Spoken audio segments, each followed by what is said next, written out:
गोव्यामध्ये आदित्य ठाकरे सध्या पत्रकारांशी संवाद साधतायत. थेट जाऊयात.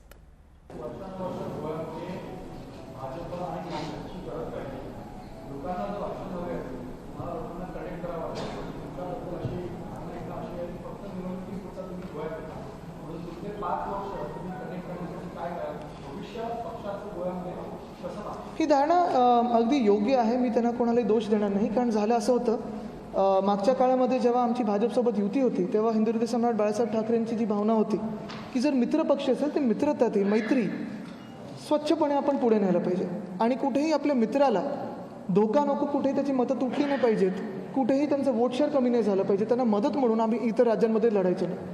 त्या काळात झालं असं की जेव्हा इतर पक्ष वाढत गेले, आमच्यातले काही शिवसैनिक त्यांच्या पक्षामध्ये गेले, पुढे मंत्री झाले, काही खासदार झाले, तरी देखील आम्ही मैत्री जपायला कुठेही लढलो नव्हतो. मला उत्तर पूर्ण करू द्या. ते होत असताना गेल्या 5 वर्षामध्ये ज्या रीतीने आमच्या पाठीत खंजीर खुपसलं गेलं आपण बघितलं असेल, आणि आमच्याच नाही तर इतर सगळे जे मित्रपक्ष होते एनडीएतले एक आणि एक सोडत गेलेले आहेत. अशा काळात आम्ही पुन्हा आमचं जिथे जिथे प्रेझेन्स होता तिथे लढायला सुरुवात केली. उत्तर प्रदेशमध्ये निवडणुका लढत आहोत, बिहारमध्ये देखील लढलो, वेस्ट बेंगॉलमध्ये लढलो, आता मणिपूरमध्ये लढत आहोत, सिल्वासामध्ये आम्हाला एक विजय प्राप्त झालेला आहे लोकसभेचा, आणि आज गोव्यात लढत आहोत. इथून पुढे जात असताना जसं मी सांगितलं की जो काही आमचा एक कनेक्ट होता तो तर आहेच, पण फॉर्मली त्याला आणण्यासाठी आम्ही प्रत्येक निवडणूक लढवणार आणि इथे गोव्याच्या प्रत्येक गावात शाखा तर असणार म्हणजे असणारच, आणि हे आम्ही काम हाती घेतलेलं आहे. महाराष्ट्रात त्याप्रमाणे काँग्रेस तुमच्यासोबत काम करते आहे, इथं मात्र बरोबर आता विरोधात लढता, त्याचा फटका शिवसेनेला बसू शकतो का? मला वाटतं एक महत्त्वाचं आहे की शिवसेना, जसं मी सांगितलं की स्थानिक भूमिपुत्रांना न्याय देणारा पक्ष आहे. ही निवडणूक ही काही आमच्या पक्षाच्या भवितव्याबद्दल नाही आहे किंवा कुठच्याही पक्षाच्या भवितव्याबद्दल नाही आहे. ही स्थानिक लोकांबद्दल गोवेकरांबद्दल आहे. आणि जर कुठचाही एक पक्ष निवडून आला, जसं आत्ता त्यांनी उल्लेख केला की गेले 10 वर्ष भाजपची सत्ता इथे, केंद्रात तर बहुमताचं सरकार आहे त्यांचं 7 वर्ष.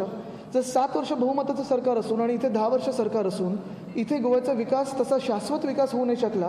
अजूनही काल पण मी फिरत असताना जे काही मला लोक भेटत होते स्थानिक, विजेचा प्रश्न असेल, पाण्याचा प्रश्न असेल, आणि पाण्याचा प्रश्न एखाद्या गोव्यासारख्या राज्यामध्ये दुर्गम भागात असेल तर समजू शकतो, पण महत्त्वाच्या जागी महत्त्वाच्या शहरांमध्ये जर असायला लागला तर मग कुठचा नक्की विकास झाला, कोणाचा नक्की विकास झाला, लोकांचा विकास झाला की काही पक्षांचा विकास झाला, हा एक मोठा प्रश्न राहतोच. विधानसभा मतदारसंघात सभा आहे जो डॉक्टर प्रमोद सावंत मुख्यमंत्र्यांचा मतदारसंघ आहे. या मतदारसंघात ही सभा घेण्यामागचं काही विशिष्ट कारण किंवा हेतू आहे? नाही, असं काही हेतू नाही आहे. मला वाटतं ज्यांचं नशीब आहे, जसं काम आहे तसं लोकांसमोर येत असतं. काही लोकांना असं वाटत असतं की माझ्या मतदारसंघात यावं की न यावं, असे काही मागच्या काळात फोन पण आलेले. पण आमचं जिथे उमेदवार आहे तिथे मला कर्तव्य बनतं की मी जाणं आणि प्रचार करणं, तर मी तिथे जाणार आहे.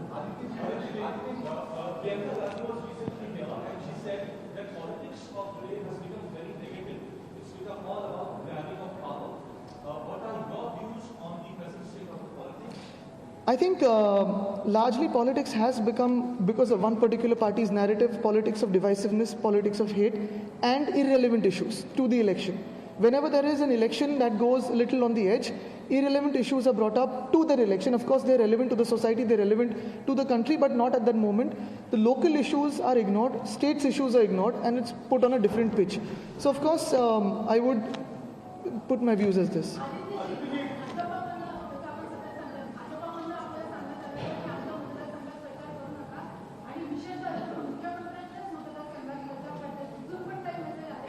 नाही, ते मला वाटतं योग्य राहणार नाही की कुठून आले, पण आले निरोप असे निश्चित आहेत, पण कुठून आले, कोणाकडून आले, कुठच्या पक्षाकडून आले, हे मला वाटतं जे एक राजकीय कोड आहे ते मी पाळीन.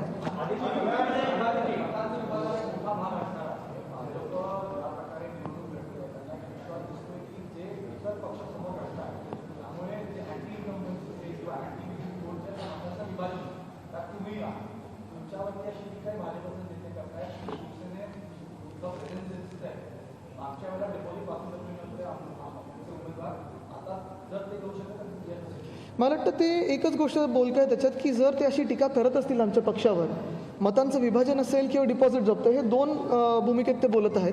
आणि जर कोणी आमचा पक्ष एवढाच कमजोर समजत असेल की डिपॉझिट जाणार असेल, मग आमच्यावर टीका कशाला, आमच्यावर बोलताय तरी का, भीती कशाला वाटते, होऊ दे प्रचार. कोकण में शिवसेना काफी मजबूत है और कोकण से सटा हुआ गोवा है, आपको यहाँ बहुत संभावनाएं नजर आ रही होगी क्योंकि 60% से ज्यादा महाराष्ट्र वोट है। तो ऐसे में क्या शिवसेना की रणनीति होगी आने वाले समय में, जो इस बार नहीं हो पाई?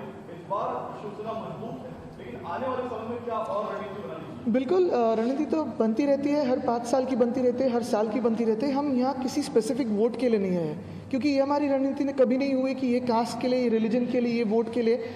हमारी रणनीति यही राज्य के जो भूमिपुत्र है उनकी आवाज़ बुलंद करने के लिए, उनके न्याय हकों के लिए लढने वाले हम पक्ष है और ऐसे ही करते रहेंगे। पणजीच्या जागेसाठी तुम्ही शिवसेनेला आपला उमेदवार मागत घेतला, ही स्थिती आहे, पण यासाठी काही तुम्ही स्वतंत्रपणे भेटला किंवा त्यांच्याशी काही बोलला किंवा? बिलकुल नाही, जे काही असतं ते खुलेपणात असतं। राऊत साहेबांनी जाहीर केलेलं की जर उत्पल पर्रिकरजी लढत असतील स्वतः आणि त्यांच्यासमोर जे काही उमेदवार आहेत, जर अशी काही लढत झाली तर आम्ही मागे घेऊ। आमच्याकडे वेलिंगजी बसले, मी त्यांचं पण आभार मानतो, कारण त्यांनी स्वतःहून पक्षाचा जो काही एक विनंती होती ती मान्य केली। पण एक महत्त्वाची गोष्ट आहे की शिवसेनेने जी काही मैत्री जपायची होती ती खुलेपणे जपलेली आहे, जे काही बोलायचं होतं ते खुलेपणात झालेलं आहे आणि असंच साफ आणि स्वच्छ मनाने आम्ही जो काही त्यांना पाठिंबा दिलेला आहे पर्रिकरजींना, तो साफ आणि स्वच्छ मनाने दिला, कुठेही छुप्या बैठका झाल्या नाहीत। गोवा की जो भाषा है, कोंकणी भाषा है, दिल्ली सरकार ने कोंकणी के लिए अकादमी एक स्थापित की है उधर दिल्ली में, वैसे भी कर्नाटक में भी कोंकणी के लिए है और केरला में भी है। खाली महाराष्ट्र में इसमें गोवा रहने के बावजूद कोई कोंकणी अकादमी क्यों नहीं है? जहाँ अकादमी की ज़रूरत होती है वहाँ कोई बोलता नहीं, और जहाँ बोलता है हमारे हाउस में, आप अगर बीएमसी में आओ, अगर हमारे विधान भवन में आओ तो वहाँ बातें तो होती है। मेयर इज कोकणी, एक्झॅक्टली, मुंबईस मेयर इज कितीतरी लोक, कितीतरी मंत्री नक्की करू, पण ह्याच्यात महत्त्वाची गोष्ट आहे की जर आपण आमच्या विधान भवनात आलात किंवा आमच्या महानगरपालिकेमध्ये आलात, जे आमदार खासदार आहेत शिवसेनेचे, जेवढी कोकणी भाषा बोलली जाते त्यांच्या घरी, मला वाटतं ते अकॅडमीमध्ये बोलली जात नसेल।